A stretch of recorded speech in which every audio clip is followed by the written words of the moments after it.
Alright guys, I think this will probably be the last video of the whole year of your whole high school physics experience. Okay, so I'm going to post this next week so you can get all of your work done. I'm not sure what the deadlines are going to look like for handing in stuff, but you guys always go first. So here we go.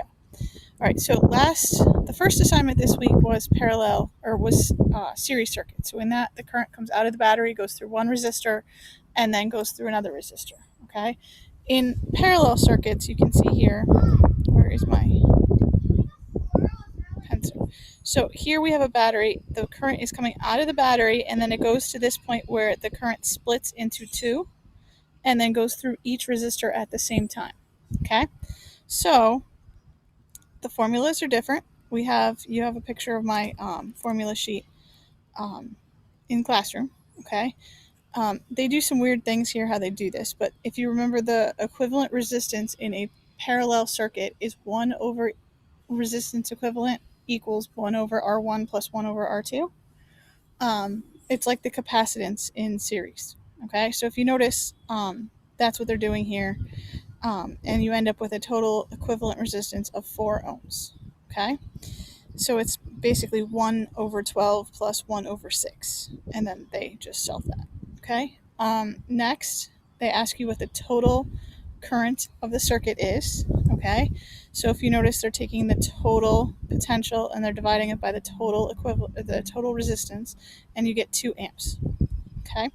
So then if you notice over here, we're using P equals V squared over R, and we only want the power in one resistor, just in this one resistor here.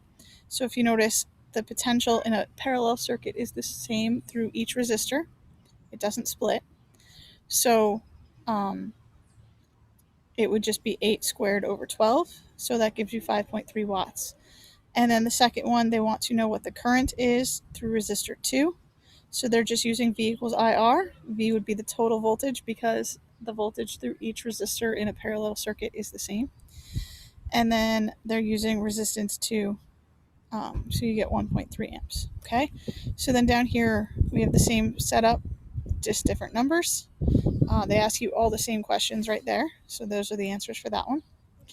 And then number 2 is right there, and you can see they're asking you slightly different questions, but there's the answers. Okay, so in parallel circuits, you're just using the opposite equations. Okay.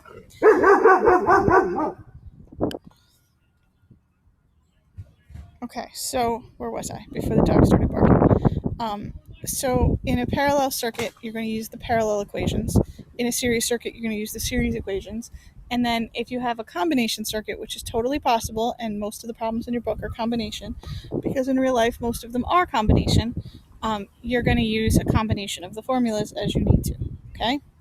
All right, hope you guys get all this work done, and I do miss you, and I wish you the best of luck. If I can ever do anything for you, please just send me an email or give me a call at the school, and I will do whatever I can for you. All right, good luck.